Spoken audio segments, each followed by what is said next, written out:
Bismillahirrahmanirrahim. Assalamualaikum warahmatullahi wabarakatuh. Innal hamdalillah nahmaduhu wa nasta'inuhu wa nastaghfiruh wa na'udzu billahi min shururi anfusina wa min sayyiati a'malina. May yahdihillahu fala mudilla lahu wa may yudlil fala hadiya lahu. وأشهد أن لا إله إلا الله وحده لا شريك له وأشهد أن محمدا عبده ورسوله يا أيها الذين آمنوا اتقوا الله حق تقاته ولا تموتن إلا وأنتم مسلمون يا أيها الناس اتقوا ربكم الذي خلقكم من نفس واحدة وخلق منها زوجها وبث منهما رجالا كثيرا ونساء واتقوا الله الذي تساءلون به والأرحام إن الله كان عليكم رقيبا يا أيها الذين آمنوا اتقوا الله وقولوا قولا سديدا يصلح لكم أعمالكم ويغفر لكم ذنوبكم ومن يطع الله ورسوله فقد فاز فوزا عظيما أما بعد فإن أصدق الحديث كتاب الله وخير الهدي هدي محمد صلى الله عليه وسلم وشر الأمور محدثاتها وكل بدعة ضلالة. Kita panjatkan puja dan puji syukur kehadirat Allah Jalla Jalaluhu.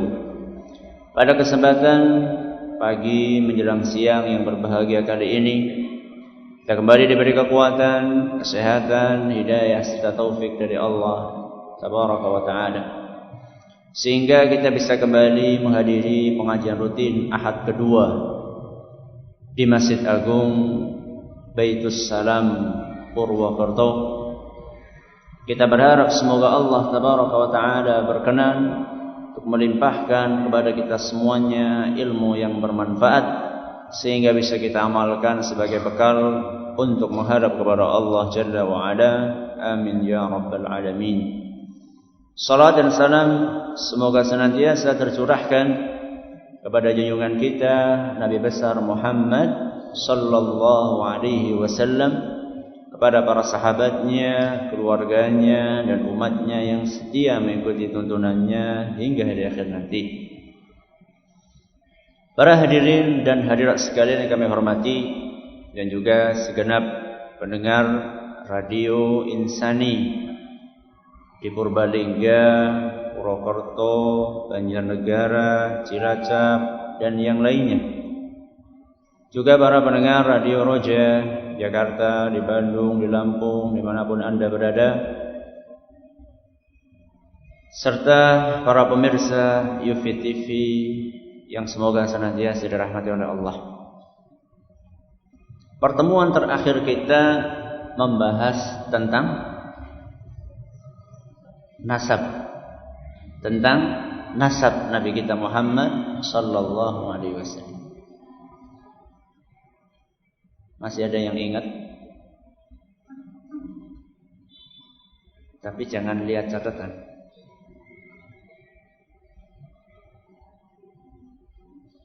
Silahkan angkat jari. Kalau tidak bisa, tidak perlu angkat kaki dari sini. Nah, siapa yang bisa?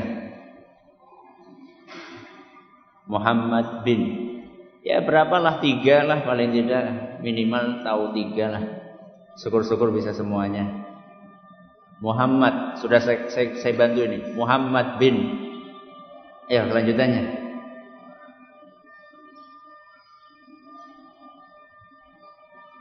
Dari sekian banyak, Muhammad bin. Ngacung ya, jangan bareng-bareng. Kalau bareng-bareng gampang. Muhammad bin Abdullah. Titik. Alhamdulillah. Bin Abdul Muttalib. Alhamdulillah. Ada lagi? Bin Hashim. Terus bin Abdi Manaf. Terus bin Qusay bin habis Qusay siapa? Bin Kilab terus bin Murrah, terus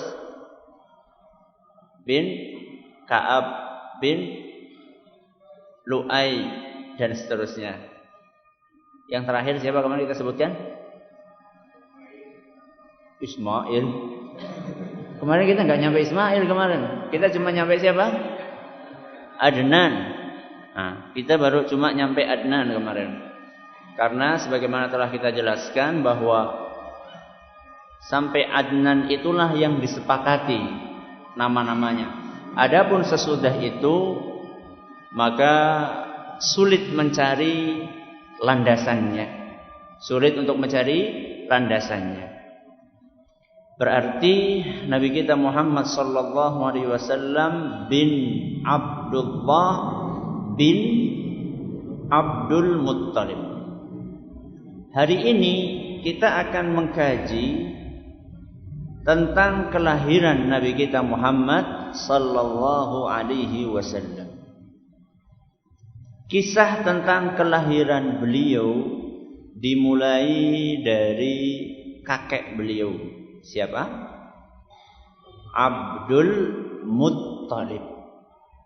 Diceritakan bahwa Abdul Muttalib ini punya anak yang banyak. Belasan anak. Beliau pernah bernazar, seandainya saya punya anak laki-laki sampai 10. Punya anak laki-laki sampai berapa? 10. Saya akan sembelih salah satunya sebagai wujud syukur saya. Dia bernazar seperti itu. Anaknya total ada 16. 10 laki-laki, 6 perempuan. Dia bernazar kalau salah satu di antara anakku atau kalau anak laki-lakiku sudah sampai 10, saya akan kurbankan salah satunya. Ternyata betul. Allah karuniakan kepada Abdul Muttalib ini 10 anak laki-laki ditambah 6 perempuan. Ketika jumlahnya lengkap 10, maka Abdul Muttalib ini teringat apanya? Nazar. Wah, dari 10 ini mana ini? Apakah yang pertama atau yang tengah-tengah atau yang terakhir? Akhirnya diundilah 10 nama tersebut. Nggak tahu pakai apa. Kalau sekarang mungkin arisan pakai kocokan ya. Saya nggak tahu saat itu pakai apa. Apakah pakai panah atau pakai kocokan? Nggak tahu, yang jelas diundi. Dikocok, keluar dari 10 anak itu keluarlah nama Abdullah. Siapa? Abdullah. Mungkin ada yang tahu 10 itu selain Abdullah siapa aja? Paman-pamannya Nabi, masa nggak apa? Siapa? Al-Abbas. Al-Abbas bin Abdul Muttalib. Ada lagi? Hamzah bin Abdul Muttalib. Ada lagi? Abu Talib bin Abdul Muttalib. Ada lagi? Abu Lahab. Betul. Abu Lahab. Itu termasuk juga anaknya Abdul Muttalib. Dari 10 anak ini dikocok, keluarnya kok Abdullah. Bukan Abu Lahab yang keluar. Padahal Abdullah ini merupakan anaknya Abdul Muttalib yang paling ganteng dan paling disayangi oleh Abdul Muttalib. Ujian atau bukan itu? Ujian. Padahal sudah bernazar, saya akan menyembelih salah satunya. Kocok keluarnya Abdullah. Bingung dia, gimana nih? Sembelih enggak? Sembelih enggak? Akhirnya dia berkata kepada Allah, ya Allah, berilah saya pilihan antara menyembelih anakku ini Abdullah atau saya akan menyembelih 100 ekor unta. Sebagai apanya? Sebagai gantinya. Akhirnya betul. Masukkan undian tadi. Kalau pertama undiannya ada berapa? 10. Sekarang undiannya cuma berapa? 2. Antara Abdullah sama 100 ekor. Dikocok, ternyata yang keluar siapa? Kalau Abdullah yang nggak ada Nabi kita Muhammad SAW. Yang keluar adalah 100 ekor unta. Dan disembelihlah 100 ekor unta semuanya. Untuk menebus siapa? Abdullah. Inilah sekilas tentang bapak Nabi kita Muhammad sallallahu alaihi wasallam yang bernama Abdullah. Di saat Abdullah ini telah mencapai usia pernikahan, maka Abdul Muttalib mencarikan seorang putri dari kalangan bangsawan yang terkenal. Dicarilah dan ditemukan seorang wanita yang bernama Aminah. Bernama siapa? Aminah binti, subhanallah, neneknya Rasul nggak tahu? Aminah binti, maaf, kakeknya Rasul yang dari ibunya Aminah binti Wahbin, atau orang Indonesia mengatakan binti Wahab. Ya, Aminah binti Wahab. Tidak lama setelah pernikahan itu Aminah hamil. Di tengah-tengah beliau hamil, Abdullah melakukan perjalanan dagang. Perjalanan dagang itu ditempuh beserta suku Quraisy ke negeri Syam. Negeri mana? Syam. Syam itu sekarang daerah mana? Palestina. Terus Suriah. Terus Lebanon. Itu satu. Yordania. Itu satu wilayah. Kalau dulu dikenalnya namanya Syam. Jadi kalau Lebanon, kemudian Yordania, Suriah, itu baru sekarang dikenalnya. Tapi kalau dulu satu wilayah itu dikenal dengan nama Syam. Secara spesifik, Abdullah ini berniaga ke kota Gaza. Kota mana? Gaza. Yang sekarang sedang ada konflik di sana. Ketika pulang dari Gaza, sebelum sampai ke Mekah, Abdullah ini mampir di Madinah. Mampir di mana? Di Madinah. Untuk beristirahat karena merasa capek dengan perjalanan yang sedemikian jauhnya. Karena saat itu belum ada pesawat, belum ada mobil, belum ada kereta, yang ada onta. Atau bahkan mungkin sebagian berjalan, karena tidak semua orang punya onta. Atau ontanya diisi dengan barang dagangan.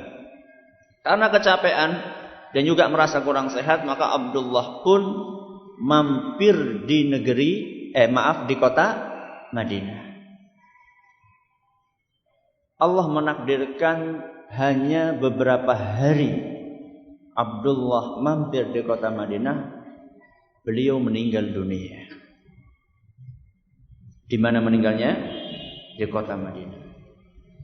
Padahal saat itu Aminah sedang hamil. Hamilnya siapa? Hamilnya Nabi kita Muhammad sallallahu alaihi wasallam. Dari sini kita mengetahui bahwasanya Abdullah itu adalah merupakan anak pertamanya. Muhammad itu adalah anak pertamanya Abdullah. Anak keduanya ada nggak? Tidak ada. Berarti Nabi kita Muhammad SAW itu anak tunggal. Karena begitu Abdullah nikah sama Aminah, hamil pertama kali ditinggal. Sebelum nyampe ke hadapan Aminah sudah meninggal dunia Abdullah. Berarti Nabi SAW adalah anak pertama dan terakhir dari Abdullah. Pernah suatu saat saya ditanya sama salah seorang anak SD, ibunya yang SMS atau bapaknya saya lupa. Ditanya, Nabi Muhammad sih anak yang keberapa? Anak bingung juga saya tuh, anak keberapa ya? Ternyata Nabi kita Muhammad SAW anak tunggal. Jadi Nabi kita SAW tidak punya kakak kandung, tidak punya adik kandung. Karena beliau anak tunggal pasangan Abdullah dan siapa? Aminah. Dan ketika meninggalnya, Abdullah usianya baru 25 tahun. Usianya baru berapa? 25 tahun. Maka sepeninggalnya Abdullah, Aminah hamil tua, menunggu kelahiran Nabi kita Muhammad sallallahu alaihi wasallam.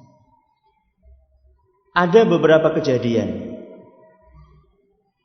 kisah di saat Aminah mengandung Nabi kita Muhammad SAW. Di antaranya yang diceritakan dalam hadis yang sahih, bahwa Aminah manakala mengandung Muhammad sallallahu alaihi wasallam, beliau pernah bermimpi dari tubuhnya memancar cahaya, yang cahaya tersebut menyinari negeri Syam.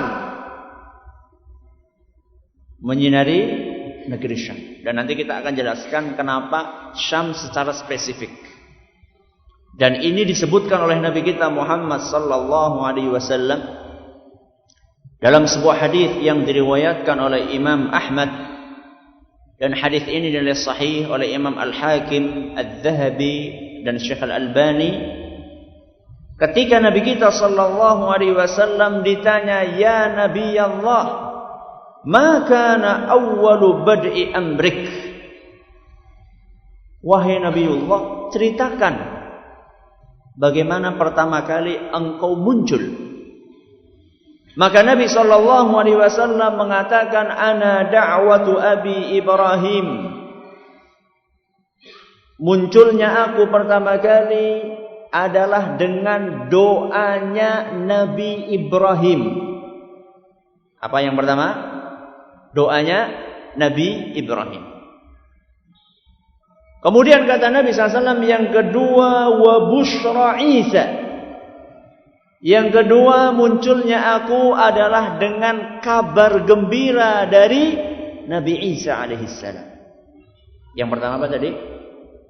Doanya Nabi Ibrahim. Yang kedua, kabar gembira dari Nabi Isa.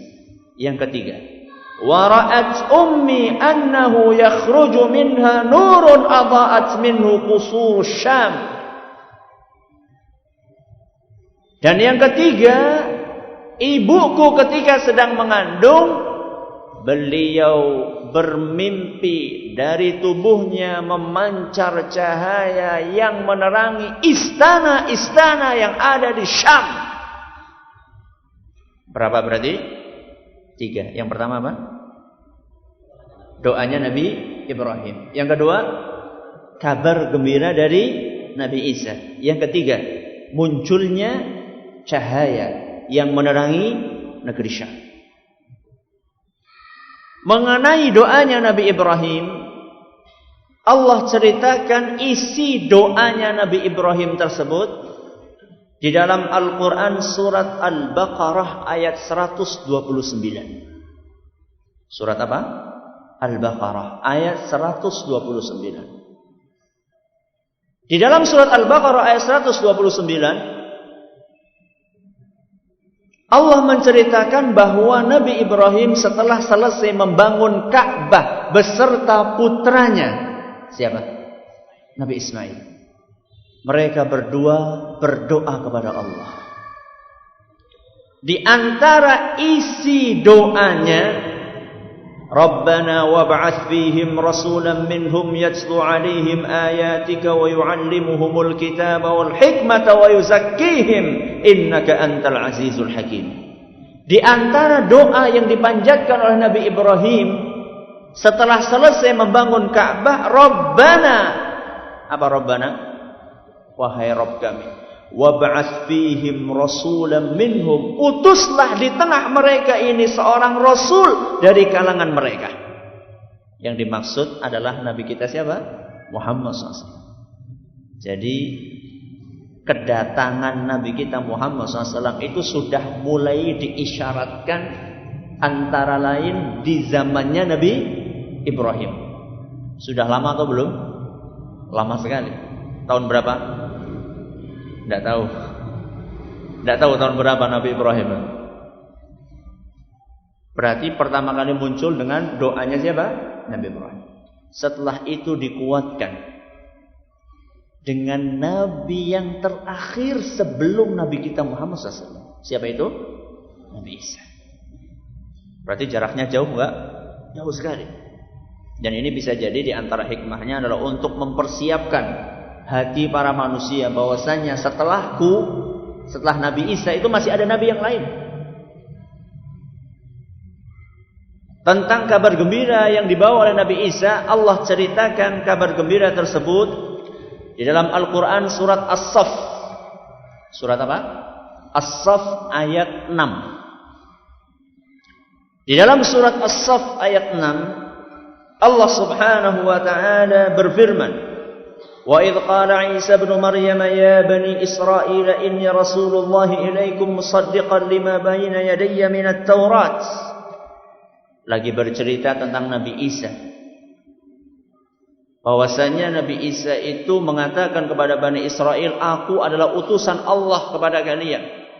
Wa mubasysyiran bi rasulin ya'ti min ba'di ismuhu Ahmad. Dan Nabi Isa datang membawa kabar gembira bahwa setelahku akan ada seorang rasul lain, namanya adalah, di situ siapa namanya? Ahmad. Oh Ahmad Ustaz? Bukannya Nabi kita namanya Muhammad? Karena Nabi kita punya banyak nama. Punya banyak nama. Di antara namanya adalah Ahmad. Dan ini disebutkan di dalam Injil dan Taurat, bahwa setelah Nabi Isa itu akan muncul Nabi lain. Akan muncul Nabi lain yang diisyaratkan. Cuman kebanyakan dari isyarat-isyarat tersebut sudah dihapusi. Isyarat-isyarat yang ada dalam Taurat dan Injil tentang munculnya Nabi kita Muhammad SAW sudah dihapusi oleh oknum-oknum yang kurang bertanggung jawab. Cuman subhanallah masih ada yang tersisa. Keliwat, kelalen ora dibusak. Dan itu bisa dibaca dalam buku-buku tentang kristologi. Ya, bisa dibaca dalam buku-buku kristologi. Di dalam Injil apa saya lupa. Gak sempat tadi saya bawakan. Baik di Taurat maupun di Injil masih ada isyarat-isyarat dari Nabi Isa alaihissalam bahwa di akhir zaman setelah beliau akan muncul Nabi lain. Yang dimaksud adalah Nabi kita Muhammad sallallahu alaihi wasallam. Jadi Nabi kita Muhammad sallallahu alaihi wasallam ditinggal bapaknya ketika beliau masih di perut ibunya. Dan ini merupakan yatim sekali. Puncaknya keyatiman. Karena definisi yatim adalah seorang anak yang ditinggal wafat oleh bapaknya dan anak tersebut belum balik. Belum balik. Balik itu usia berapa? Macam-macam Ustaz. Ya, macam-macam.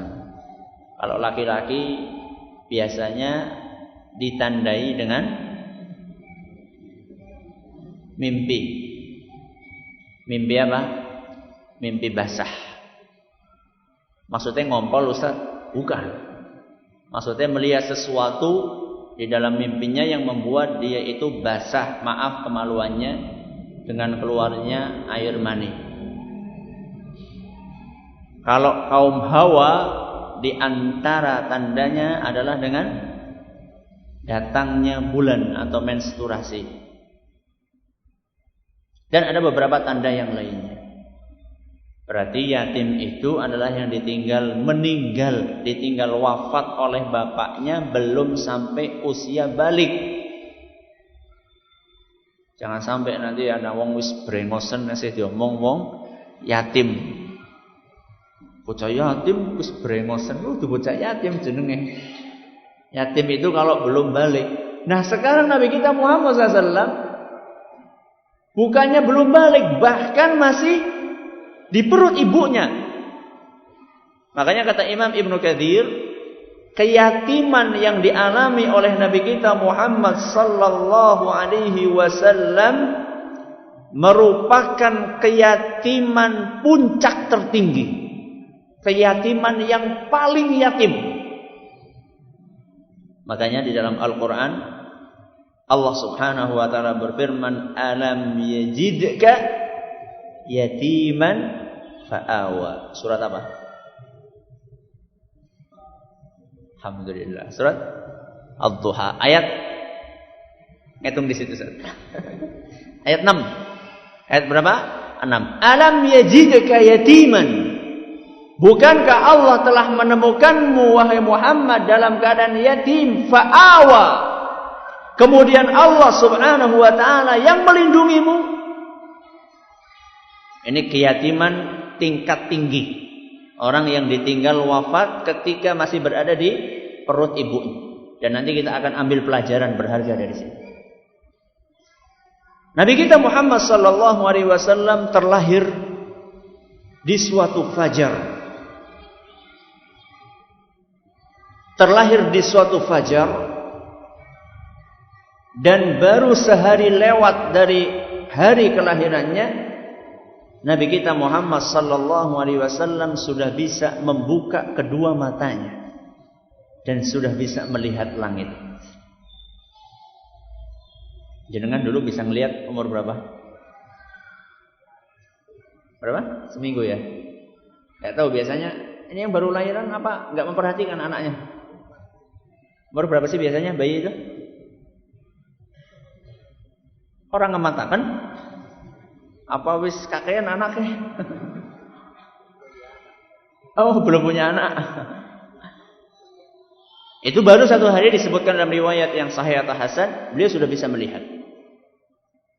Dan ketika Nabi SAW lahir, di dalam sebuah hadis yang diriwayatkan oleh Imam Al-Hakim, dan hadis ini dinyatakan hasan oleh Tarhuni, ketika malam Nabi SAW lahir, datanglah seorang Yahudi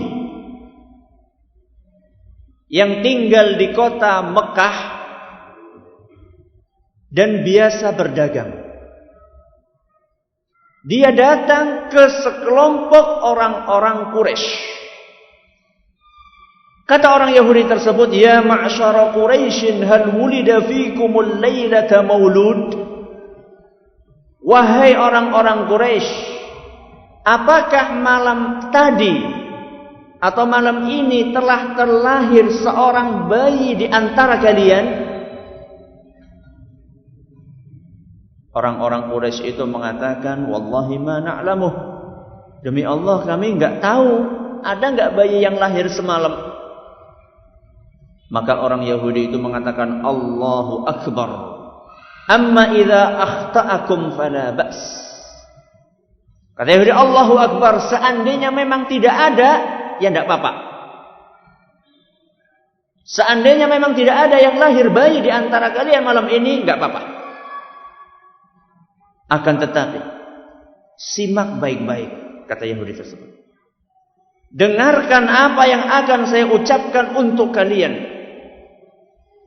Wulida hadhihi al-lailah nabiyyu hadhihi al-ummatil akhirah. Dengarkan apa yang saya sampaikan, bahwa pada malam hari ini telah lahir seorang nabi terakhir umat ini. Baina katifaihi alamatun fiha sya'aratin mutawatiratun ka'annahunna 'urfu faras. Di salah satu bagian tubuhnya ada tanda. Ada tanda sebesar telur lah, katakanlah, segini kecil gitu. Di punggungnya ditumbuhi rambut-rambut halus. Maka saat itu orang-orang Quraisy pada kaget mendengarkan apa yang disampaikan oleh orang Yahudi. Maka mereka cepat-cepat pulang. Masing-masing masuk ke dalam rumahnya dan bertanya kepada istrinya, apa nasi lahiran mau? Itu bahasanya cewek ya. Apa ada yang lahiran tadi? Tanya, akhirnya ketahuan. Oh iya, barusan lahir cucunya Abdul Muttalib. Ketika mendengar berita itu, langsung orang-orang Quraisy cepat-cepat menemui siapa? Sang Yahudi. Iya betul. Ada di antara wanita di suku Quraisy yang melahirkan anak. Maka orang Yahudi itu mengatakan, cepat-cepat bawa saya pengen lihat bayi tersebut. Sampai di rumahnya Aminah, ditemui oleh Aminah. Gak ditemui sama bapaknya. Kenapa? Oh, udah meninggal bapaknya. Alhamdulillah, berarti masih ingat ini, masih seger, masih pagi ini. Ditemui oleh Aminah. Maka orang Yahudi berkata, di mana anakmu? Maka ditunjukkan anak tersebut. Begitu melihat bayi, pertama kali lihat punggungnya. Pertama dibalik lihat punggungnya, ternyata ada tanda tersebut. Yahudi itu begitu melihat langsung pingsan. Tapi bayinya nggak jatuh. Mungkin sudah dikasihkan dulu gitu ya, atau di atas kasur atau di atas apa, dilihat pingsan langsung. Ketika siuman, orang-orang Quraisy mengatakan, ente kenapa? Wailak malak. Ente kenapa kok tahu-tahu pingsan ngelihat seperti itu saja? Orang-orang Quraisy kan tidak tahu ya. Ngelihat kayak gitu saja pingsan. Cuma ngelihat ada tanda kayak gitu pingsan. Maka orang Yahudi itu mengatakan, dahabat wallahi nubuwwatu min bani Israila faruhtum bihi ya ma'syara Quraisy. Demi Allah, kenabian telah lepas dari Bani Israel. Kenabian telah lepas dari Bani Israel. Karena selama ini Nabi itu selalu muncul dari Bani Israel.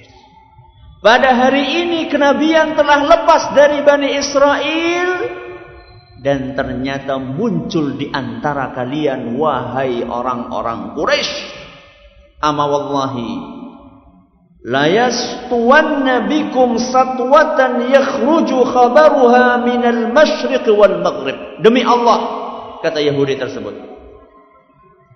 anak ini akan akan memiliki pengaruh yang luar biasa, yang akan sampai pengaruhnya ke wilayah timur dan barat.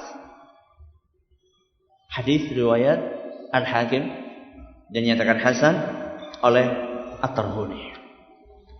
Itu sedikit tentang beberapa tanda-tanda atau keajaiban yang terjadi di saat lahirnya Nabi kita Muhammad SAW. Ada beberapa yang disebutkan dalam kisah-kisah, dalam sirah-sirah. Mulai runtuhnya apa, kemudian ada apa. Itu nggak kami bawakan karena kami nyari-nyari landasannya belum nemu. Nyari-nyari landasan yang kuat belum nemu.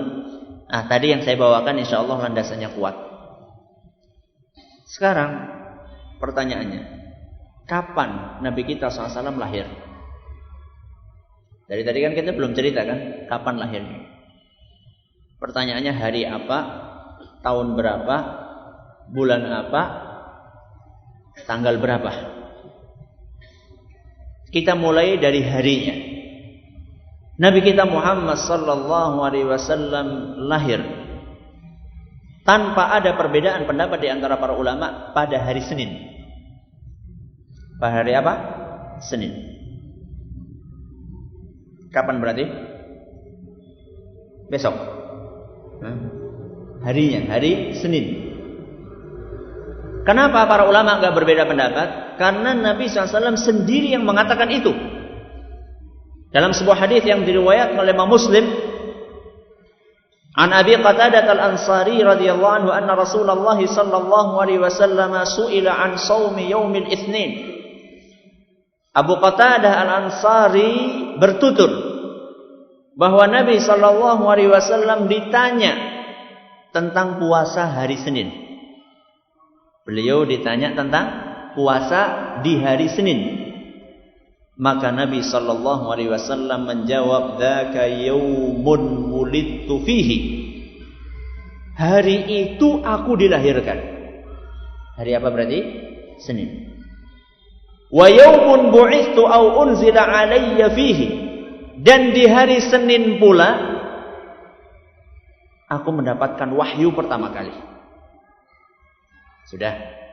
Berarti hari Senin itu hari kelahiran Nabi SAW, sekaligus hari beliau mendapatkan wahyu pertama kali.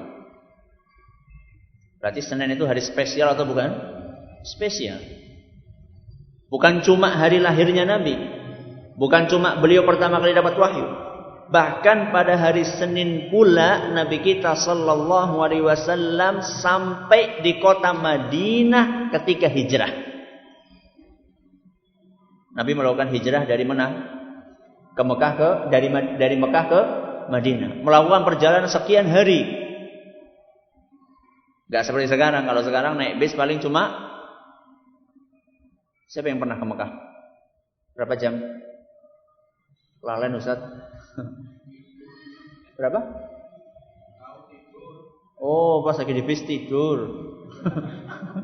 5 jam. Ya, 5 jam. 5 jam, 4 jam. Kalau ngebut sekali ya 3 jam. Cepat gotulnya mengkuburan. Kalau terlalu cepat ya 5 jam lah sekitar. Nah, kalau zaman dahulu enggak, pakai onta. Akhirnya lama. Nah, pertama kali Nabi SAW memasuki kota Madinah di hari Senin. Diceritakan dalam Sahih Bukhari, kabar tentang akan pindahnya Nabi dari Mekah ke Madinah itu sudah kedengaran sama penduduk Madinah.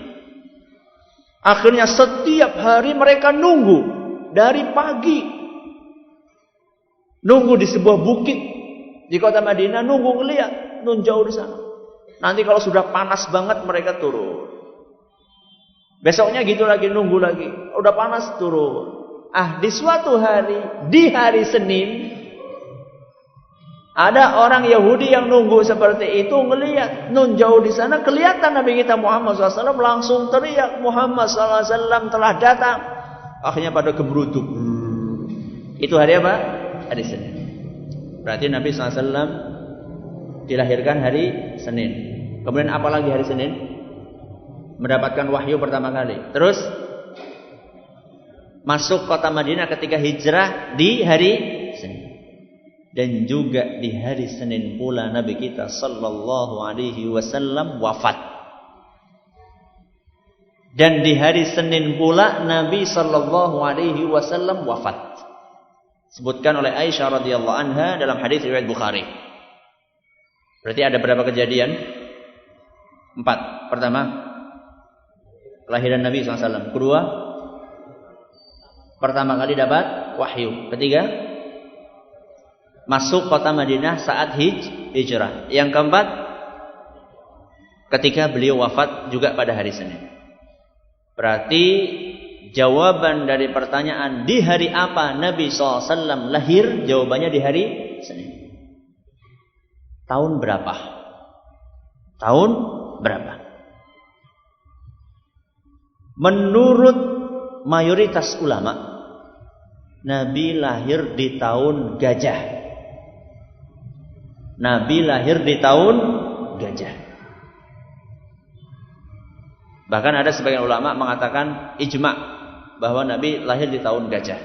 Ada sebagian ulama mengatakan seperti itu. Tapi yang benar mayoritas ulama mengatakan Nabi lahir di tahun gajah. Apa itu tahun gajah?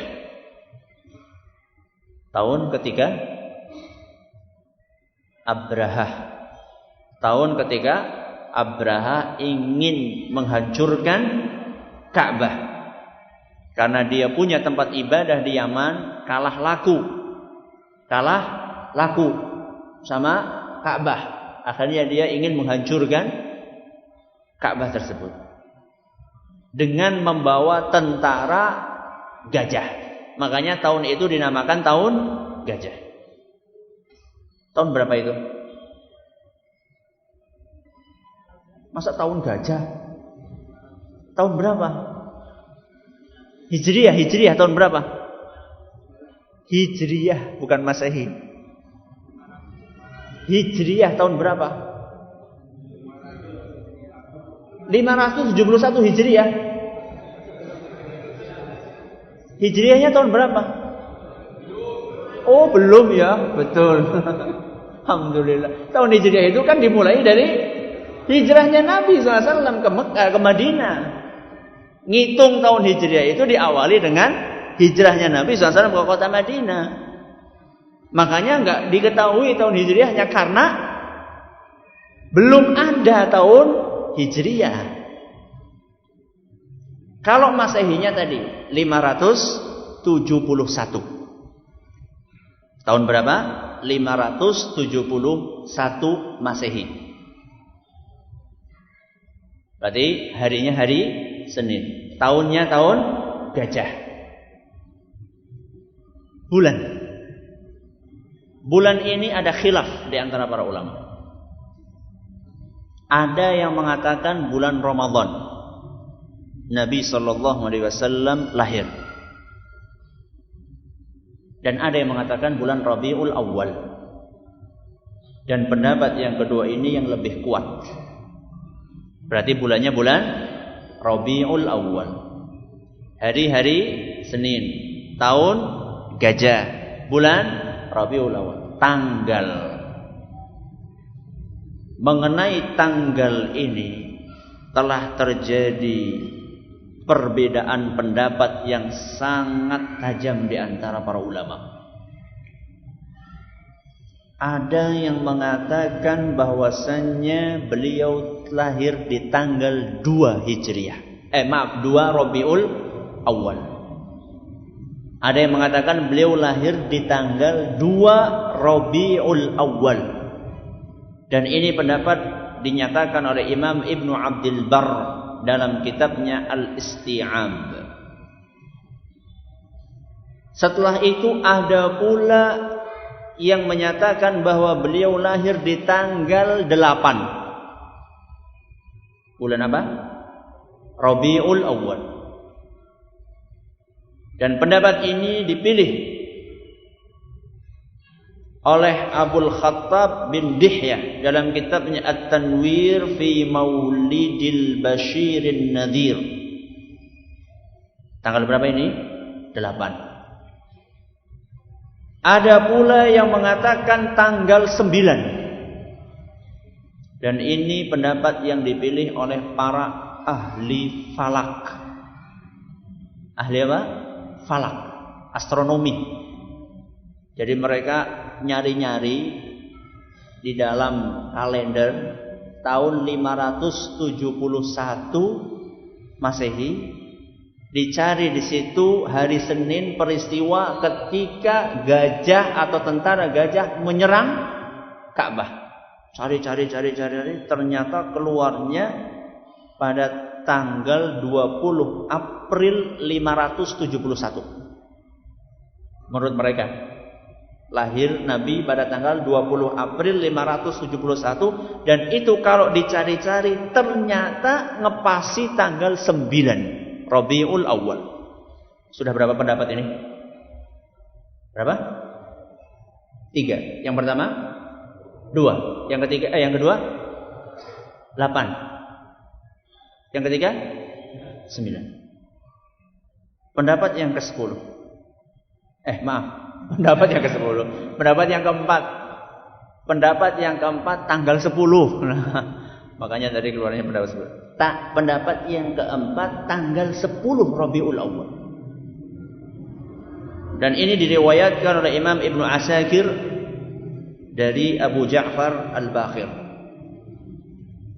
Pendapat yang kelima adalah yang mengatakan tanggal 12 Rabiul Awal.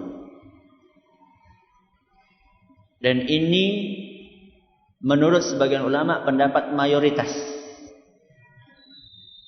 Tapi, ada tapinya. Kata Imam Ibnu Katsir, riwayat yang menyebutkan tanggal 12 Rabiul Awal itu dhaif. Karena sanadnya terputus. Sampai sekarang sudah berapa pendapat? 5. Yang pertama 2. Yang kedua 8. Yang ketiga 9. Yang keempat 10. Yang kelima 12. Masih ada Ustaz? Masih ada. Pendapat yang keenam mengatakan bahwa Nabi lahir pada tanggal 17 Rabiul Awal. Dan pendapat yang terakhir mengatakan bahwasannya Nabi lahir di tanggal 22 Rabiul Awal. Berapa pendapat berarti sudah? 7. Dan kata Imam Ibnu Katsir, kebanyakan pendapat di atas tidak didukung dalil yang sahih. Bingung orang? Bingung. Tanggal. Nanti kita akan pelajari kenapa kok sampai seperti ini. Itu yang akan kita petik pelajarannya. Kita ulangi. Nabi SAW lahir di hari Senin, tahun Gajah, bulan Rabiul Awal. Tanggal ada yang mengatakan 2, ada yang mengatakan 8, ada yang mengatakan 9, ada yang mengatakan 10, ada yang mengatakan 12, ada yang mengatakan 17, ada yang mengatakan 22. Pelajaran yang bisa kita petik. Inilah inti pengajian kita, fikih sirah. Apa pelajaran yang bisa kita petik dari apa yang disampaikan di depan? Di sini saya akan membawakan 3 pelajaran. Pelajaran yang pertama, yang kaitannya dengan cahaya tadi. Cahaya yang keluar dari tubuh siapa? Aminah. Imam Ibnu Rajab menjelaskan apa maksud dari cahaya itu. Kata Imam Ibnu Rajab bahwa cahaya yang muncul dari diri Aminah menunjukkan isyarat tentang hidayah. Isyarat tentang hidayah yang dibawa oleh Nabi kita Muhammad sallallahu alaihi wasallam yang akan menerangi seluruh penjuru bumi. Dan dengan cahaya itu gelapnya kesyirikan akan terhapus. Dengan cahaya yang dibawa oleh Nabi kita Muhammad SAW. Makanya Allah menamakan Nabi kita Muhammad SAW dan kitab yang beliau bawa sebagai nur. Apa nur? Cahaya.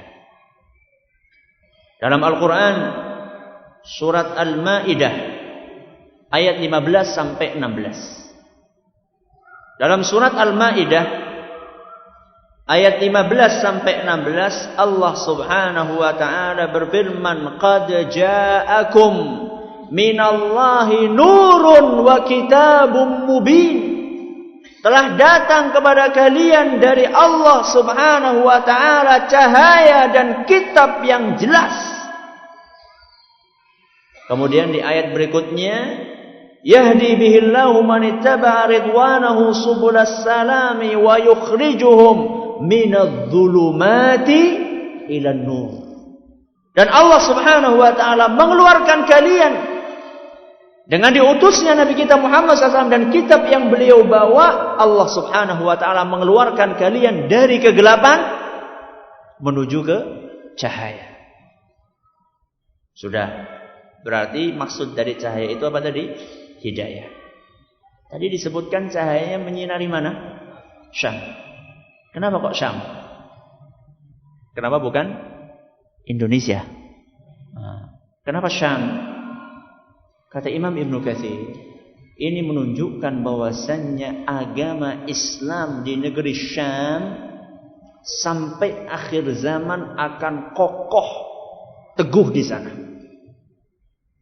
Makanya kalau kita membaca hadis-hadis tentang tanda-tanda hari kiamat besar, di antara yang disebutkan di situ adalah turunnya Nabi Isa alaihissalam. Nabi Isa itu turun di negeri Syam, tepatnya di kota Dimashq. Lebih tepatnya lagi di sebuah menara putih di timur kota Dimashq. Berarti Islam itu bertahan sampai akhir zaman di mana? Di Syam. Kalau di Indonesia saya tidak tahu. Karena Nabi SAW bercerita tentang negara Syam, negeri Syam. Karena saking banyaknya hadis tentang keutamaan negeri Syam, sampai ada sebuah buku yang ditulis judulnya Fadailus Syami wa Dimashq. Keistimewaan, fadilah negeri Syam dan kota Dimashq. Secara khusus ada hadis yang banyak tentang itu. Kalau Purwokerto tidak ada kayaknya. Fadail Purwokerto. Sama Purbalingga juga nggak ada. Fadail Purbalingga. Tapi kalau Fadailus Syam, Fadail Madinah, Fadail Makkah itu banyak. Ya, fadilah keutamaannya Makkah, keutamaannya Madinah, keutamaannya Syam dan Dimashq banyak. Ini pelajaran yang pertama. Pelajaran yang kedua. Mengapa kok banyak sekali pendapat tentang tanggal lahirnya Nabi sallallahu alaihi wasallam? Dan sampai sekarang sulit dipastikan beliau itu lahir di tanggal berapa. Loh, itu kita seringnya kan tanggal 12. Iya, itu kan yang kita dengar. Karena kita jarang membaca. Setelah dibaca ternyata ulama kita dari dulu mereka terus membahas tentang itu. Bahkan buku yang terakhir sejarah Sirah Nabawiyah itu yang juara apa? Syekh Safiyur Rahman Al-Mubarakfuri yang juara lomba penulisan sirah tingkat dunia itu. Bahkan di situ yang dikuatkan bukan tanggal 12, tanggal 9. Kenapa kok para ulama berbeda begitu panjang mengenai tanggal kelahiran Nabi SAW? Dan sampai sekarang belum bisa dipastikan di tanggal berapa beliau lahir. Di antara hikmahnya kata para ulama, karena tidak ada ibadah khusus apapun bentuknya yang disyariatkan untuk dilakukan di tanggal itu. Apa hikmahnya? Tidak ada ibadah khusus yang disyariatkan untuk kita lakukan di tanggal itu. Tanggal apa? Tanggal berapa? Tanggal berapa? Tanggal kelahiran Nabi. Tidak ada ibadah khusus yang disyariatkan untuk kita lakukan di tanggal kelahiran Nabi SAW. Makanya para ulama sampai sekarang belum bisa memastikan di tanggal berapa. Karena tidak ada ibadah khusus yang perlu kita lakukan di tanggal itu.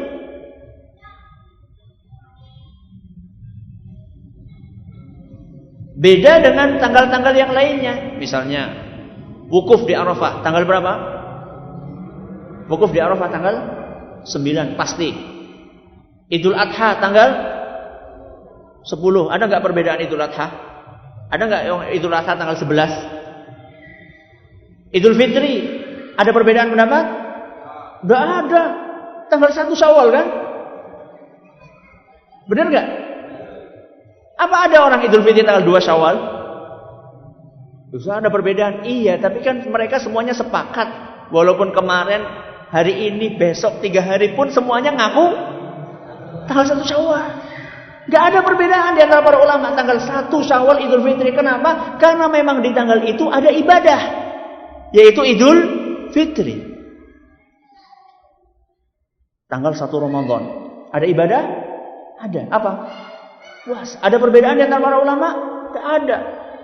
Ada Ustaz, bukan tanggal 1 Ramadannya 1. Kita lagi bicara tentang tanggal, bukan bicara tentang hari. Jadi tanggal-tanggal yang saya sebutkan itu mulai tanggal 9 apa tadi? Arafah. 9 Dzul Hijjah. Kemudian 10 Dzul Hijjah Idul Adha. Terus Idul Fitri 1 Syawal. Awal Ramadan 1 Ramadan. Kenapa tanggal-tanggal itu bisa ditentukan secara pasti tanggal-tanggalnya dan dipertahankan oleh para ulama? Karena di balik tanggal-tanggal itu ada ibadah khusus yang memang disyariatkan untuk kita lakukan. Adapun di tanggal kelahiran Nabi SAW tidak ada ibadah khusus. Makanya sampai sekarang para ulama masih berdiskusi tentang tanggal tersebut. Ustaz, kan ada ibadah khusus Ustaz di tanggal kelahiran Nabi SAW. Apa itu? Apa? Puasa. Puasa Senin. Iya kan? Kita kan disuruh merayakan tanggal kelahiran Nabi dengan puasa. Ketika Nabi SAW ditanya kan, itu kan Nabi SAW ditanya, hari Senin itu gimana wahai Rasul? Kenapa kamu puasa hari Senin? Kata Nabi apa? Pada hari Senin aku dilahirkan. Berarti anak puasa weton ya. Puasa hari dilahirkan ya. Jawabannya, kalau ada orang yang berargumen dengan hadis tersebut bahwa itu menunjukkan perayaan hari kelahiran Nabi sallallahu alaihi wasallam karena Nabi merayakan hari kelahirannya dengan puasa. Jawabannya satu. Kita puasa hari Senin tujuannya apa? Kita puasa hari Senin itu karena diperintahkan oleh Rasul SAW. Bukan dalam rangka untuk memperingati kelahiran beliau. Seandainya ada orang betul-betul konsekuen akan merayakan kelahiran Nabi SAW dengan puasa, coba lihat. Ketika mereka merayakan hari kelahiran pada puasa enggak? Malah mangannya enak-enak. Ini yang kedua. Yang ketiga, bahwa hari Senin itu bukan cuma hari kelahiran Nabi. Ada berapa tadi kejadian? Ada 4. Apa itu? Pertama kelahiran. Yang kedua, pertama kali dapat wahyu. Yang ketiga, pertama kali masuk Madinah. Yang keempat, wafat. Rayakan saja semuanya. Karena semuanya terjadi pada hari Senin. Dan jawaban yang terakhir, belum ditemukan adanya perselisihan pendapat di antara para ulama bahwa Nabi SAW meninggal pada tanggal 12 Rabiul Awal. Belum ditemukan ada perselisihan di antara para ulama bahwa Nabi SAW wafat tanggal 12 Rabiul Awal. Berarti kalau kita merayakan tanggal 12 Rabiul Awal, itu lebih pas untuk merayakan apa? Hari kematian Nabi kita Muhammad sallallahu alaihi wasallam. Kira-kira pantas enggak kita bergembira ketika Nabi SAW wafat? Tidak pantas. Ini adalah pelajaran yang keberapa? Pelajaran yang kedua. Pelajaran yang ketiga, apa yang bisa kita petik dari keyatiman Nabi kita Muhammad sallallahu alaihi wasallam? Saya bawakan di sini ada 4 minimal yang bisa kita petik dari kejadian yatimnya Nabi kita SAW. Dan tadi kita katakan bahwa Nabi itu bukan sembarang yatim, tapi yatim yang tingkat paling berat. Yaitu yatim yang ditinggal bapaknya ketika masih berada di perut ibunya. Kalau misalnya anak yatim, katakanlah 5 tahun, dia sudah pernah melihat siapa? Bapaknya. Sudah pernah merasakan belayan kasih sayang dari bapaknya. Tapi ini Nabi kita Muhammad SAW sama sekali belum pernah melihat bagaimana wujud bapaknya. Apa hikmahnya? Satu, untuk menutup celah. Apa celah, Ustaz? Untuk menutup celah setiap orang yang ingin menuduh Nabi kita Muhammad sallallahu alaihi wasallam. Menuduh apa? Menutup celah untuk setiap orang yang ingin menuduh Nabi kita Muhammad sallallahu alaihi wasallam bahwa ajaran yang beliau bawa itu didapatkan dari bapaknya. Apa tadi coba? Konsentrasinya pecah ya. Apa tadi? Untuk menutup celah orang yang ingin menuduh bahwa Nabi kita dapat ajaran ini ngambil dari siapa? Bapaknya. Kalau ada orang ngomong seperti itu, mudah sekali bantahnya. Apa bantahannya? Bagaimana mungkin akan ngambil dari bapaknya? Lawong tidak pernah ketemu sama bapaknya. Berarti Nabi kita Muhammad SAW ini membawa agama Islam semata-mata karena mendapatkan wahyu dari Allah Azza wa Jalla. Sudah. Ini pelajaran yang pertama. Pelajaran yang kedua. Allah Subhanahu wa taala menghendaki Nabi kita sallallahu alaihi wasallam memiliki perasaan kasih sayang yang sangat dalam. Kenapa, Ustaz? Karena Nabi sallallahu alaihi wasallam merasakan sendiri bagaimana rasanya menjadi anak yatim. Karena beliau pernah merasakan bagaimana susahnya, pedihnya menjadi anak yatim, maka kasih sayang beliau kepada anak yatim lebih besar. Karena beliau pernah praktek. Beda dengan orang yang tidak mengalami masa yatim. Dia mungkin akan menyayangi, tapi dia cuma dengar, cuma lihat, belum pernah merasakan. Nabi kita Muhammad SAW pernah merasakan bagaimana susahnya menjadi anak yatim. Sehingga ketika besar Nabi kita Muhammad SAW sangat menyayangi anak yatim. Banyak sekali hadis dari Nabi SAW yang menjelaskan hal itu. Di antaranya Nabi kita SAW bersabda, Ana wa kafilul yatimi kahataini. Kata Nabi SAW, aku dan orang yang merawat anak yatim pada hari kiamat seperti ini. Apa seperti ini? Dekat nanti pada hari kiamat. Nabi, orang yang merawat anak yatim. Antara beliau dengan orang-orang yang merawat anak yatim nanti pada hari kiamat akan berdampingan beserta Nabi SAW kahataini, seperti 2 jari ini, kata Nabi SAW. Dan masih banyak dalil-dalil tentang kewajiban kita untuk memelihara anak yatim. Selain itu, kondisi keprihatinan Nabi SAW di masa kecil memberikan mental baja untuk menghadapi ujian-ujian dalam hidup. Makanya belum pernah kita dengar Nabi kita sallallahu alaihi wasallam ngelokro. Apa ngelokro? Loyo dalam berdakwah. Karena beliau sejak kecil sudah ditempa dengan ujian-ujian hidup. Beda dengan orang-orang yang selama hidupnya nyaman terus. Begitu turun, terjun ke dunia nyata, banyak yang kelepek-kelepek. Karena apa? Karena tidak biasa. Nabi kita Muhammad SAW terbiasa hidup susah. Sejak kecilnya beliau terbiasa untuk menggembala kambing. Makanya pemimpin-pemimpin yang berangkat dari susah seringnya itu lebih amanah, seringnya. Walaupun kadang-kadang tidak juga. Karena orang tahu merasakan kepenak, enak banget kursinya, ya empuk banget, jadi mau medun. Tapi biasanya kalau pemimpin itu dari awalnya susah, biasanya lebih amanah. Beda dengan pemimpin yang nggak pernah merasakan kesusahan rakyatnya. Ini yang kedua. Yang ketiga,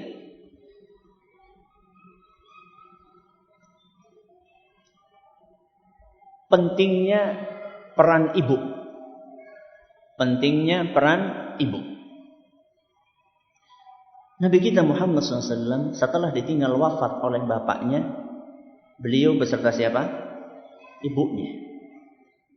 Diasuh oleh ibunya. Dan ternyata banyak sekali di antara para nabi yang mengalami hal serupa seperti yang dialami oleh Nabi kita Muhammad SAW. Bisa nyebutkan contohnya? Nabi Isa. Gak ada bapaknya? Betul? Kok ragu-ragu? Iya betul. Nabi Isa cuma didampingi oleh ibunya. Siapa? Maryam alaihissalam. Tapi tumbuh menjadi seorang nabi yang luar biasa. Bahkan salah satu dari ulul azmi minar rusul. Nabi siapa lagi? Nabi siapa? Nabi Musa, betul. Nabi Musa alaihissalam. Kecilnya beserta ibunya. Ketika masuk ke kerajaannya Fir'aun pun yang menemani siapa? Ibunya. Sebagaimana yang Allah ceritakan dalam Al-Quran surat Al-Qasas ayat 7. Dalam surat Al-Qasas ayat 7 Allah subhanahu wa ta'ala berfirman, wa auhayna ila ummi Musa an ardi'ihi. Dan kami wahyukan kepada ibunya Musa, susuilah dia. Fa idza khifti 'alaihi fa alqihi fil yammi. Kalau kamu khawatir anak kamu ini akan dirampas. Dirampas oleh siapa? Oleh bala tentaranya Fir'aun. Karena saat itu Fir'aun memberikan pengumuman ultimatum, bayi laki-laki yang lahir harus dibunuh. Keliling terus itu. Keliling terus. Ada suara oek-oek langsung. Makanya khawatir sekali. Kata Allah subhanahu wa ta'ala kepada ibunya Musa, kalau misalnya kamu takut anak kamu akan diambil, fa'alqihi fil yammi. Alirkan atau masukkan anak kamu di sungai Nil. Tentunya bukan dicegurkan, tapi dipakai semacam apa? Keranjang gitu supaya mengandung. Kemudian kata Allah subhanahu wa ta'ala, wala takhafi wala tahzani. Enggak usah takut, enggak usah khawatir. Inna raduhu ilaiki. Aku akan kembalikan anakmu ini kepadamu. Gimana kembalinya? Ketika ditemukan Musa oleh istrinya siapa? Fir'aun. Melihat tertarik sekali, ternyata itu mengalir melewati belakang istananya Fir'aun. Ketika melihat ada bayi, senang sekali. Ngomong sama Fir'aun, minta tolong supaya ini anak boleh diasuh di sini. Fir'aun sedemikian perkasanya seorang raja, menolak permintaan istrinya tidak bisa dia menolak. Berarti dari sini kita bisa mengambil pelajaran juga bahwa wanita itu memang kadang-kadang laki-laki perkasa pun tekuk lutut. Fir'aun nggak kuasa menolak permintaan istrinya. Maka jangan meremehkan wanita. Banyak orang-orang perkasa hebat gitu, ketika langsung hatinya apa? Loyo. Betul, akhirnya diperbolehkan disusui, nggak ada yang mau nyusui. Dayang-dayang yang ada di sana nggak ada satupun. Akhirnya dibuatlah sayembara, ngantri wanita. Gak ada satupun yang mau. Setiap Musa disuruh nyusu gak mau sampai keluarlah, datanglah ibunya siapa? Musa. Begitu dihadapkan sama teteknya ibunya Musa, langsung mau. Ya jelas maulah wong ibunya sendiri. Dan terus di bawah bimbingan dari ibunya. Sekali lagi ibu. Berarti Nabi Muhammad SAW, Nabi Isa, Nabi Musa. Ada lagi?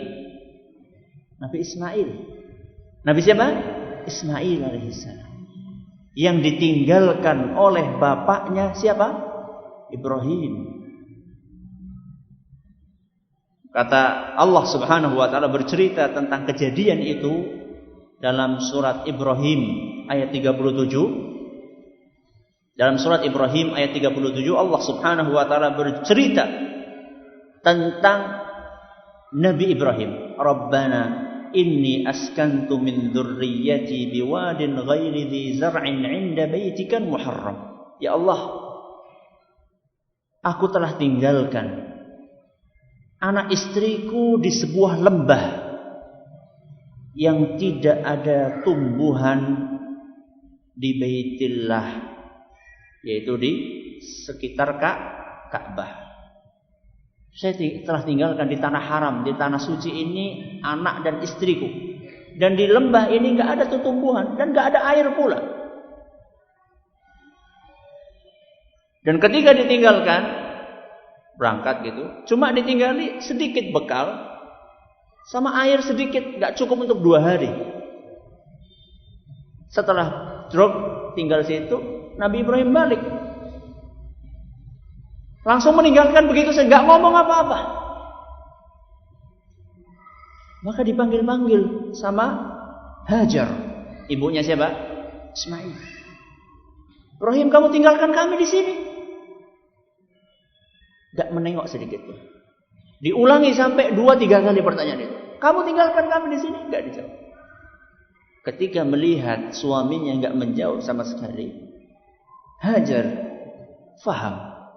Maka dia bertanya, Allah amaraka bihada? Apakah Allah yang memerintahkan engkau untuk melakukan ini? Untuk melakukan apa? Meninggalkan kami di sini tanpa bekal, tanpa minum. Apakah engkau yang memerintahkan? Apa kata Ibrahim? Naam. Iya. Dan tanpa menengok sedikit pun. Iya. Begitu mendengar jawaban dari Nabi Ibrahim alaihissalam, maka Hajar langsung berkata, "Idzan lan yudayyi'unallah." Kalau memang seperti itu landasan kamu meninggalkan kami di sini, maka mustahil Allah akan menyia-nyiakan dan menterlantarkan kami. Ini sebuah keyakinan yang luar biasa dari seorang wanita yang memiliki rasa tawakal yang begitu tinggi. Ada sebagian orang, ini berapa tahun ini tinggal? Berapa tahun Ismail di sini? Puluhan tahun lah, ya. Mungkin 20 atau berapa. Lebih dari 10 jelas lebih. Ya. Ada sebagian orang mengatakan dakwah, meninggalkan istrinya setahun misalnya. Istrinya ngeluh, masa bolak-balik saya ditinggal. Terus ini anak-anak pendidikannya gimana? Terus kami makan apa? Kata orang tersebut, kamu itu baru ditinggal setahun. Nabi Ibrahim meninggal istrinya 20 tahun, tau nggak? Gimana menjawab seperti itu? Boleh nggak tinggalkan istri sekian lama? Hah? Boleh nggak? Boleh? Nggak boleh? Nabi Ibrahim boleh? Karena Nabi Ibrahim. Emang kita nggak boleh nyontoh Nabi Ibrahim? Boleh nggak? Nggak boleh. Kenapa Nabi Ibrahim boleh? Betul. Karena Nabi Ibrahim melakukan itu berdasarkan perintah dari Allah. Sedangkan kita, Allah mengingatkan bahkan melalui lisan nabinya sallallahu alaihi wasallam, ala wa inna kullakum ra'in, ala kullukum ra'in wa kullukum mas'ulun an ra'iyati. Masing-masing dari kalian adalah pemimpin dan kalian akan ditanya tentang tanggung jawab yang Allah bebankan kepadanya. Warrajulu ra'in ala ahli baitihi. Suami itu adalah pemimpin. Pemimpin lu ngapain kepriwe? Maka nggak bisa dijadikan sebagai argumen. Jadi ternyata ketika kita lihat Nabi kita Muhammad SAW, kemudian siapa lagi? Nabi Isa, terus Nabi Musa, terus Nabi Ismail. Ternyata mereka dididik oleh ibu-ibu mereka. Bukan cuma para nabi, para sahabat, para ulama, klasik maupun kontemporer, banyak di antara mereka ternyata hasil dari didikan ibunya. Anas ibnu Malik, seorang sahabat Nabi SAW, yang luar biasa ilmunya. Urwah ibnu Zubair, seorang ulama dari kalangan sahabat. Kemudian juga dari kalangan para ulama sudah mereka Al-Hasan Al-Basri, Imam Malik, Imam Syafi'i, Umar ibn Abdul Aziz. Para ulama kontemporer Syekh bin Baz, Syekh Muhammad Amin Asy-Shinqiti, dan masih banyak sederet ulama-ulama yang lainnya. Mereka ternyata menjadi ulama, menjadi nabi yang luar biasa karena salah satunya adalah sentuhan kasih sayang dari ibunya. Menunjukkan apa ini? Menunjukkan betapa besar perannya ibu di dalam mendidik anak. Ibu yang profesional adalah ibu yang bisa mengurus anaknya. Sekarang kalau profesional kan kesannya wanita apa? Karir. Belajar S1, S2, S3, profesor. Orang anak STLR. Nah, S1, S2, S3, profesor. Punya ilmu yang banyak. Yang menikmati ilmunya siapa? Orang lain. Anaknya diasuh oleh pembantu tamatan SD. Golet ilmu akeh-akeh. Yang menikmati orang lain. Anaknya sendiri, buah hatinya sendiri. Diserahkan kepada seorang pembantu tamatan SD. Ini bukan profesionalisme yang benar di dalam mendidik anak. Ibu yang profesional adalah ibu yang bertanggung jawab di dalam mendidik anak. Karena anak-anak inilah yang akan memimpin bangsa ini. Kalau misalnya ibunya sibuk terus, ketika berangkat kerja anaknya belum bangun. Pulang kerja anak wis turu. Setiap hari seperti itu. Apa jadinya anak-anak tersebut? Maka bukan merupakan pekerjaan yang remeh ketika seorang ibu mendidik anaknya. Ada sebagian wanita malu ditanya, apa pekerjaannya? Ibu rumah tangga. Mandan alun, ibu rumah tangga. Seharusnya seorang wanita mengatakan dirinya, saya ibu rumah tangga dengan rasa bangga. Karena saya mengikuti apa yang diajarkan dalam agama kita. Itu seharusnya. Apakah kurang punya anak jadi ulama? Kurang enggak? Lebih. Ya. Kalau sampai seorang ibu menghasilkan dari rahimnya seorang ulama, sekali berimam Syafi'i, Imam Malik, Imam Ahmad, Imam Abu Hanifah. Coba lihat imam-imam yang saya sebutkan tadi, mereka terlahir dari rahim seorang ibu, dan mereka adalah hasil didikan seorang ibu dan bapak tentunya. Berapa pahala yang akan dipetik oleh para ibunda-ibunda tersebut?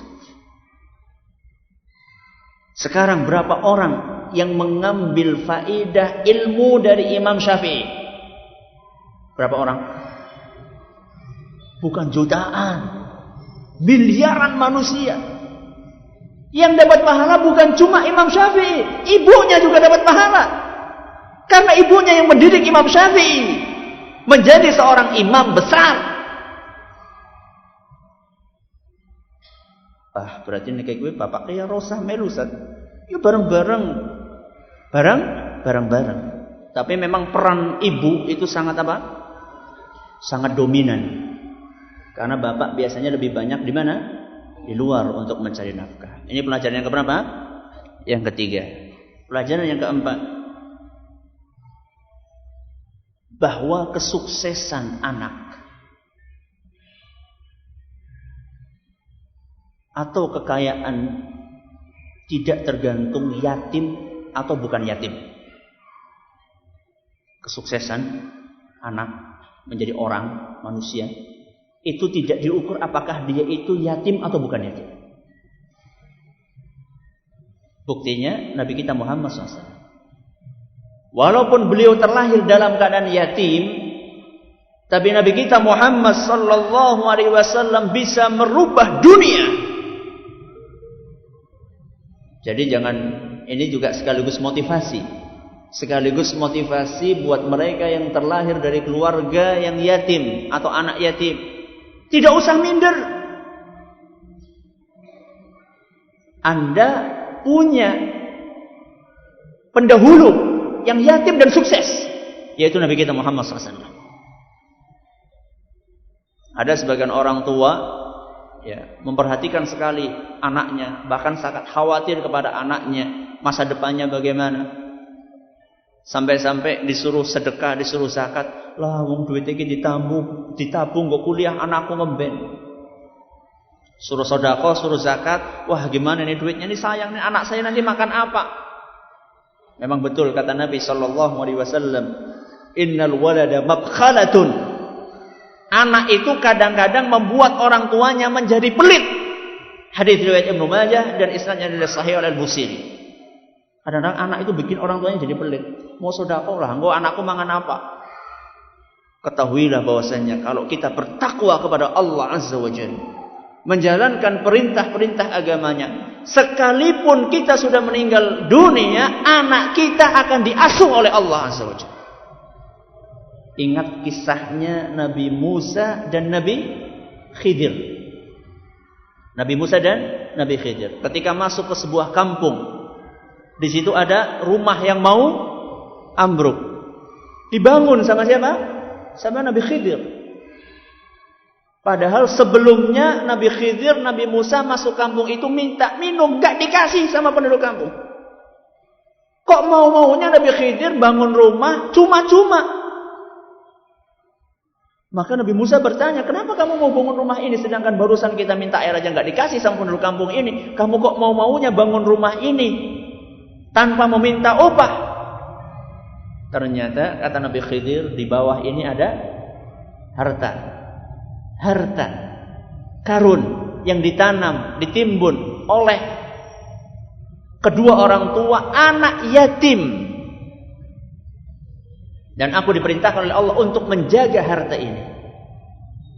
Lihat bagaimana Allah Subhanahu wa taala menjaga hartanya anak yatim tersebut. Karena apa? Disebutkan dalam Al-Quran, wa kana abuhuma salihan, karena kedua orang tuanya saleh. Saat orang tua menjadi orang tua yang saleh, anaknya akan ditanggung oleh Allah Subhanahu wa taala. Makanya salah seorang ulama bernama Sa'id Ibnul Musayyib, beliau pernah berkata kepada anaknya, la azidanna fi salati min ajlika. Aku itu sholat panjang-panjang, aku ini sholat lama-lama, aku ini sholat banyak-banyak, nak. Salah satunya adalah untukmu. Raja'an uhfadha fika. Aku berharap ketika aku menjadi orang yang tekun ini, sepeninggalku engkau dijaga sama Allah, nak.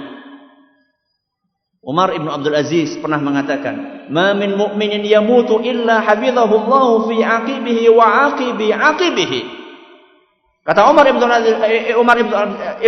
Abdul Aziz, setiap mukmin yang meninggal, Allah Subhanahu wa taala akan menjaga keturunannya dan keturunan-keturunannya. Bukan cuma anaknya, berarti sampai apa? Cucu-cucunya. Maka tidak usah kita itu merasa khawatir dengan uang yang kita miliki. Kita keluarkan sesuai dengan porsinya, beribadah dengan tekun kepada Allah Azza wa Jalla. Adapun masa depan kita, anak kita serahkan. Setelah berusaha sekuat tenaga, kita serahkan kepada Allah Azza wa Jalla. Sampai di sini pengajian kita pada kesempatan kali ini. Mohon maaf kalau terlalu panjang. Ada pertanyaan, silakan.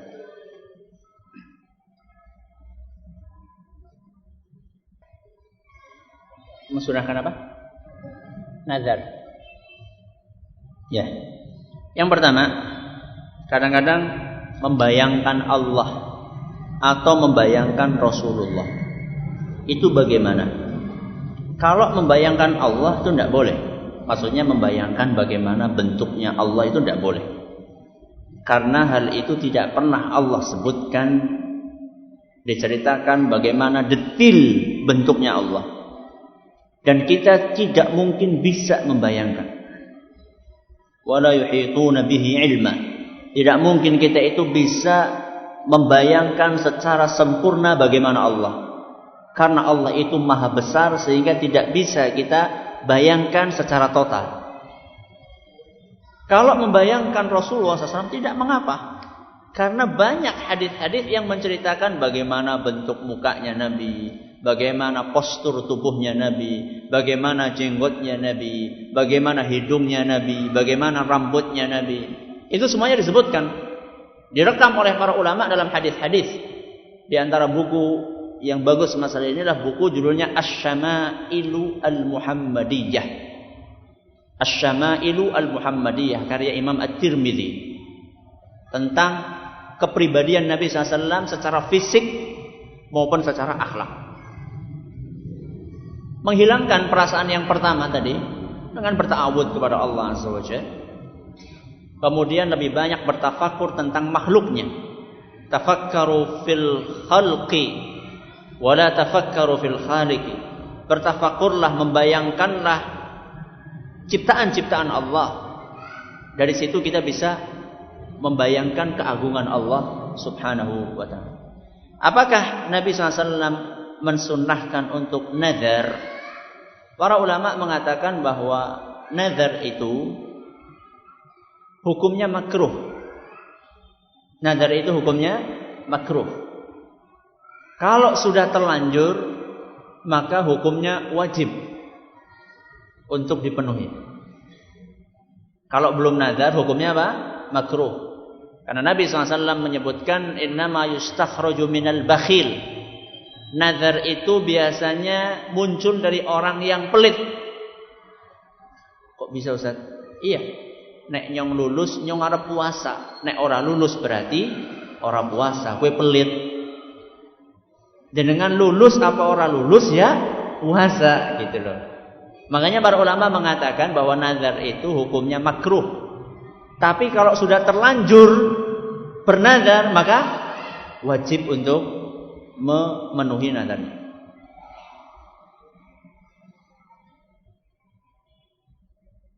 Sebagai orang tua kita sudah berusaha mendidik anak agar tidak salah didik. Fenomena yang terjadi pada anak usia dini adalah pendidikan televisi, hafal tokoh kartun, artis dan seterusnya. Itu semua terjadi pada anak kita. Gak bisa kita hindari meskipun di rumah tidak ada TV. Bagaimana menghindari dan mengimbangi ini? Kalau di rumahnya tidak ada TV berarti sudah satu langkah maju. Kalau di rumahnya ada TV ini salah satu langkah mundur. Kecuali kalau TV yang ada di rumah itu dikhususkan untuk channel-channel yang tidak mengandung unsur-unsur yang tadi disebutkan di sini. Terus kalau di rumah saya sudah nggak ada TV Ustaz, anak saya nontonnya di mana? Tetangganya. Caranya bagaimana? Caranya bikin anak betah tinggal di rumah. Caranya bikin anak betah tinggal di mana? Di rumah. Caranya bagaimana Ustaz? Caranya buatlah anak itu merasa keberadaannya di rumah dihargai oleh orang tuanya. Kadang-kadang ada sebagian orang tua anaknya pergi pulang tidak tahu kemana. Masuk ke rumah seakan-akan kayak tidak ada.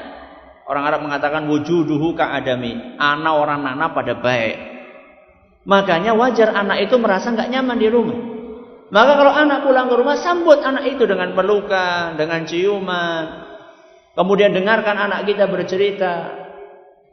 Ini secara psikologis. Secara psikologis kita berusaha menumbuhkan perasaan bahwa saya berada di rumah itu dihargai oleh orang tua saya. Ini secara psikologis. Adapun secara materi fisik, maka kita perlu menyediakan hal-hal yang bisa menghibur anak kita di rumah, yang tidak menyelisih agama. Anak laki-laki biasanya suka mobil-mobilan. Belikan mobil-mobilan. Eman-eman duitnya Ustaz. Duh, eman-eman duitnya apa eman-eman akhlaknya? Anak lagi-lagi sukanya mobil, belikan mobil-mobilan. Bosan Ustaz, belikan lagi. Orang duit Ustaz. Nabung. Atau kreatif kayak orang dulu. Kan akeh sandal-sandal apa? Jebol kayak bekas. Terus garing golet. Apa sih dulu bikinnya pakai sandal terus pakai apa lagi? Bambu ya. Yang kreatif. Kita itu subhanallah. Kadang-kadang keterbatasan itu justru membuat orang kreatif. Orang tua kita dahulu tuh masya Allah. Enggrang. Ya, bikin apa? Enggrang. Terus bikin tadi itu mobil-mobilan. Kemudian bikin apa lagi orang tua kita dulu? Pelinteng. Asal jangan pelinteng mangga tetangga saja. Orang tua kita dulu kreatif dan permainannya sehat. Itu yang permainan pakai kotak-kotak itu namanya apa? Kotak-kotak itu loh, lompat-lompat itu permainan apa namanya? Saudara kenal? Hah? Apa? Congklak? Apa Sunda Mandek? Sunda Manda. Nah, itu permainan orang dahulu, petak umpet, Sunda Manda itu sehat. Gobak sodor, sehat permainannya. Karena menggerakkan apa? Fisik. Coba permainan anak sekarang. Apa? PS. Sehat apa ora? Ora sehat. Duitnya ya ora sehat. Sudah duitnya ora sehat, awaknya ora sehat. Coba apa sehatnya main PS? Tubuh selalu terpaku seperti ini. Saya baca berita di mana gitu, di Cina kalau nggak salah, ada seorang meninggal dunia gara-gara main PS nggak berhenti. Bayangkan mati lagi main PS. Bisa dibayangkan kan gimana itu? Husnul khotimah apa suul khotimah itu? Gak sehat mata, gak sehat tubuh, gak sehat duit, gak sehat. Makanya ini perlu kita. Gak apa-apa, permainan seperti itu gak apa-apa, bagus. Ya, permainan-permainan yang saya sebutkan tadi, permainan zaman dahulu itu, tumbuhkan itu. Ya, sehingga anak itu merasa nyaman. Kemudian anak punya keahlian apa, punya hobi apa, dikasih dikasih peluang untuk mengembangkan hobinya. Dia suka gambar, belikan pulas, belikan kertas, kalau perlu belikan kanvas. Anak sukanya api, main bola, nggak apa-apa main bola, belikan sepatu, belikan bola, cuman kasih tahu waktu main bola yang benar kapan. Anak suka apa? Kembangkan kreativitasnya sehingga dia merasa nyaman tinggal di rumah. Sama didoakan seperti doanya para nabi dan juga para ulama.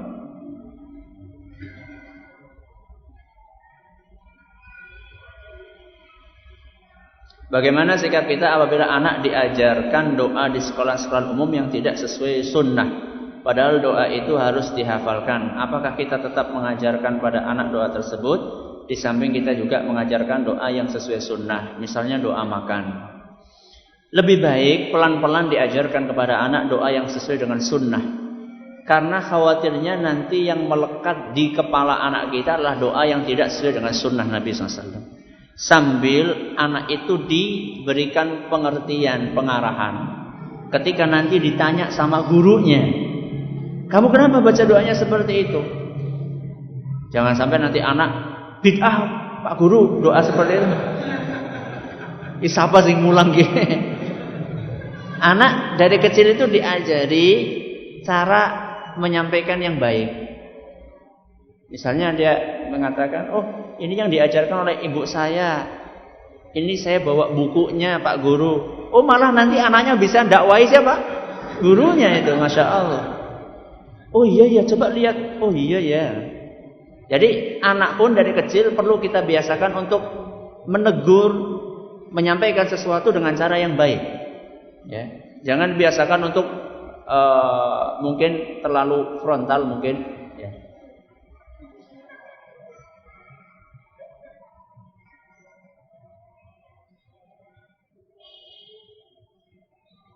Salat dengan mengetahui makna doa-doa yang dibaca hukumnya wajib atau tidak? Karena untuk menuju sholat khusyuk, mengingat hampir di semua masjid tidak mengajarkan atau mentalkin para jamaahnya, atau ada kajian sekedar anjuran atau sekedar anjuran. Kalau kita berpendapat bahwasanya khusyuk dalam sholat itu hukumnya wajib, kalau kita berpendapat bahwa sholat khusyuk itu hukumnya wajib, berarti sarana yang mengantarkan ke sana pun hukumnya wajib. Di antara sarana yang paling membantu kita untuk khusyuk adalah memahami makna. Nah, sekarang gimana kita akan khusyuk kalau kita tidak memahami maknanya? Jadi menurut saya bukan sekedar anjuran, tapi perlu untuk senantiasa dihidupkan. Ketika anak kita sudah mulai bisa nalar, pelan-pelan kita ajarkan kepada anak kita.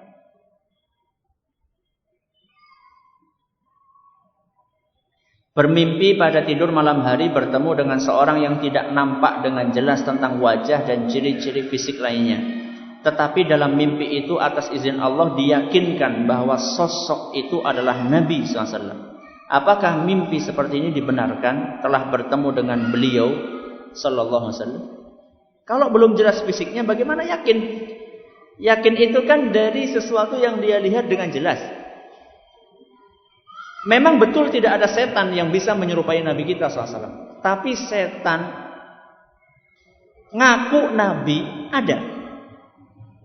Setan ngaku Nabi ada. Tapi kalau ada wajah Nabi persis seperti Nabi, itu nggak ada setan yang bisa menyerupai. Tapi kalau ada setan nggak mirip Nabi tapi ngaku Nabi, itu ada.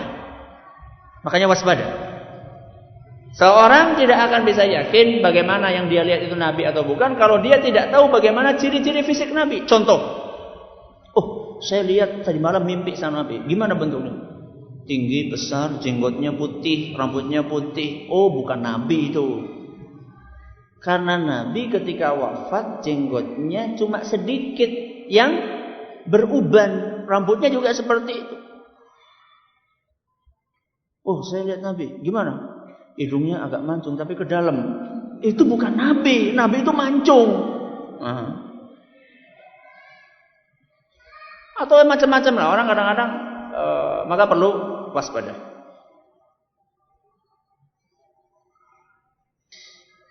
Pertanyaan-pertanyaan. Ada satu pertanyaan yang saya pikir saya tadi menyampaikan sudah cukup untuk memberikan pelajaran tentang kenapa kok di para ulama kita mengenai tanggal kelahiran Nabi SAW masih sampai sekarang masih didiskusikan. Kemudian saya katakan itu menunjukkan tidak ada ibadah khusus yang memang disyariatkan untuk dilakukan pada tanggal itu menunjukkan sudah apa yang saya maksudkan, insya Allah bisa dipahami tanpa harus saya mengatakan secara lugas tentang hal tersebut. Wallahu ta'ala a'la wa a'lam.